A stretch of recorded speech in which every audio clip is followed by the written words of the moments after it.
Steel plant main రోడ్లో meeting పెట్టి 1,00,000 మందితోటి బల్లగుద్ది వాదించారు. వీళ్ళకి ఉప్పు కారం తింటున్నారా? వీళ్ళు 23 మంది ఎంపీలు ఉన్నారు, వీళ్ళు ఎందుకు అడగలేకపోతున్నారు, వీళ్ళకి దమ్ము ధైర్యం లేదు అని ఎంత విమర్శించాలో అంత విమర్శ చేశారు.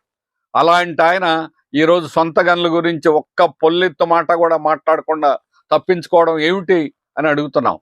ఇది చిదంబర రహస్యమా లేదా బీజేపీకి లొంగిపోయినటువంటి రహస్యమా? చెప్పాలి. బీజేపీ ప్రభుత్వాన్ని ఈరోజు అడిగేటువంటి సత్తా మీకుంది, అవకాశం ఉంది. మీరు లేకపోతే ఒక్కరోజు కూడా ఈ ప్రభుత్వం నిలబడదు. అలాంటప్పుడు మీరు ఎందుకు మీకున్నటువంటి పార్లమెంట్లో ఉన్నటువంటి బలాన్ని ఎందుకు ఉపయోగించుకోవడం లేదు?